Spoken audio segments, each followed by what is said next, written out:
sebenarnya masalahnya misunderstanding ya. Sebenarnya masalah yang awalnya itu masalah teman saya, temen DJ cowok saya.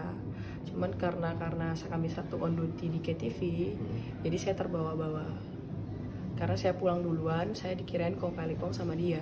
Jadi si Vietnam itu kesel gitu. Jadi dia bilang sama pacarnya itu, dia kesel sama aku karena dia merasa kayak aku kong kali kong sama si DJ tersebut, DJ cowok tersebut. Nah jadi pada malam itu Koko itu datang lagi itu kan, dicas lah mereka dulu si Vietnam itu berempat. Terus ada temen-temennya itu kan yang cowok, teman-teman Koko itu yang cowok itu kan aku gak ada masalah, jadi dia panggil aku sempet nolak berapa kali. Aku bilang nanti, aku bilang kayak gitu, nanti baru aku ke situ.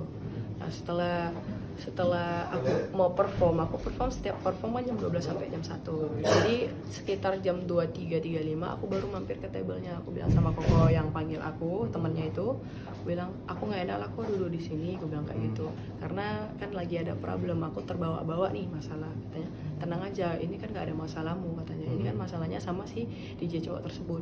Oke, udah aku duduk bentar, gak lama aku izin untuk perform. Aku siap-siap perform dulu ya kok. Terus kata Koko itu ya udah nanti balik lagi ya ke sini habis perform. Kayak aku perform, habis perform aku balik lagi pun aku nggak langsung balik ke table itu, aku masih ke table tamu-tamu dari Singapura lah gitu kan, sapa-sapa lah gitu. Aku DJ di sini gimana mainnya gitu. Sekitar jam 1:25 atau 20 gitu ya, aku ngeliat HP ini kira-kira aku ya. Aku balik lagi ke situ. Nah Koko tersebut bilang sama aku seperti ini, kamu minta maaf lah sama si Vietnam itu karena Vietnam itu merasa kayak kamu tuh punya sesuatu sama tuh DJ katanya. Vietnam itu siapa kak namanya? Misa. Nama Indonesia ya?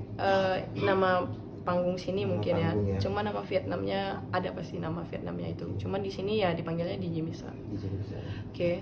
Misa itu minta maaf, minta maaf. Saya rendah hati nih. Saya nggak ada salah nih posisinya ya. Saya rendah hati karena saya satu tempat kerja sama dia. Saya nggak enak, yaudah aku rendah hati. Aku minta maaf sama dia.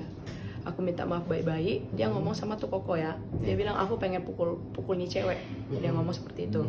Oke, mungkin karena dia nggak ngerti aku ngomong bahasa Mandarin tuh kan. Aku pakai Google Translate ketik ke Vietnam tuh. Saya di sini baik-baik, saya minta maaf. Ini masalah bukan masalah sama aku. Masalah kan sama DJ tuh cowok, sama Koko itu sama kamu. Nggak ada hubungannya sama aku. Bilang kayak gitu. Habis itu temennya yang 3 orang itu baca, yang temen-temennya itu baca. Habis itu langsung keroyok. Pertama aku dijambak dulu.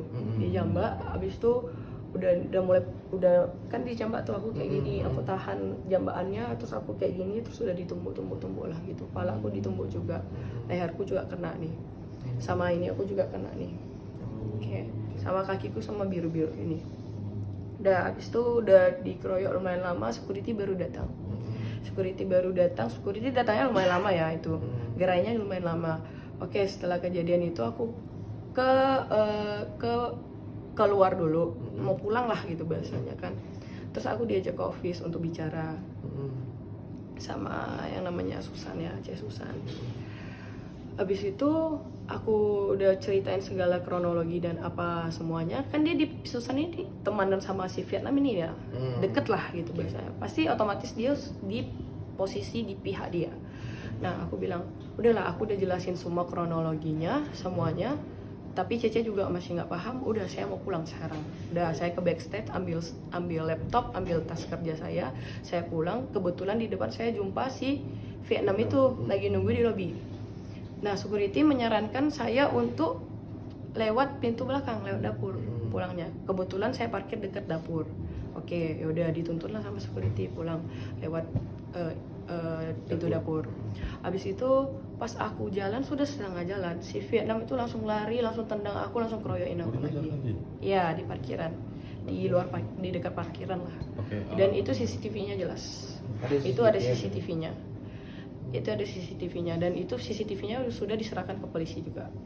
Dan kita tidak berhak lah gitu mendapatkan CCTV itu, tapi dari pihak polisi juga semalam kan sudah selidiki saya dan dia sudah mengakui dia udah lihat CCTV-nya dan itu semua jelas. Di sini aku tidak ada membalas mereka karena di sini kalau aku balas nanti aku susah case visumnya gitu. Jadi aku cuman kayak tangkis diri aja. Ini mereka ada menggunakan alat ya? Enggak, mereka cuma pakai tangan, pakai kaki. Tangan kosong ya? Pakai kaki udah gitu dia sih. Mereka kira-kira sudah stay di Batam ini sudah lama atau Baru baru harusnya. ya? Baru. Kira-kira Tapi berapa kalau lama si Misa ya? ini mungkin udah lama. Misa ini kalau saya lihat Instagramnya ya dia udah lumayan lama lah di Batam. Cuman kalau yang untuk yang 3 orang itu yang udah ketangkap itu dia baru-baru sih. Berarti yang satu kabur ya? Yang satu belum jumpa. Belum jumpa ya? Iya, Terus saya secara nggak tahu. pribadi kakak nggak ada masalah dengan dia? Sebenarnya nggak ada masalah. Jadi ini cuma masalah cemburu nih bahasanya nih. Cemburu antara kayak customer dan DJ temen cowokku ini gitu loh. Dan saya terbawa-bawa terseret-seret nih bahasanya. Saya kan di sini nggak ada salah, saya cuma kerja. Kebetulan saya dicas main DJ di KTV sama temen DJ cowok saya itu. Dan kebetulan mereka sudah berantem dan kondisi sudah berantakan. Ya saya pulang, wajar dong saya pulang. Saya takut juga, saya takut ditampar seperti waiter itu. Karena waiter itu ditampar sangat kuat itu Sama di depan saya. Di depan saya sama gitu si loh. Misa itu juga. Bukan sama si Koko ini. Jadi ya wajar dong saya pulang dan kebetulan cas DJ saya kan sudah selesai. On duty saya sudah selesai. Saya wajar dong pulang. Emang saya harus peduliin lagi keadaan di situ. Kan nggak perlu gitu loh, nggak ada keperluan gitu. Ya udah jadi saya pulang ya ternyata itu jadi masalah. Dan teman saya ini kan juga pulang. Jadi dikirain aku tuh bawa dia pulang. Aku kayak selamatkan dia lah bahasanya gitu. Seperti itu. Untuk harapannya dari untuk masalah ini kan sudah ditangani oleh pihak Polisi. kepolisian dan harapannya untuk aparat nih dari kakak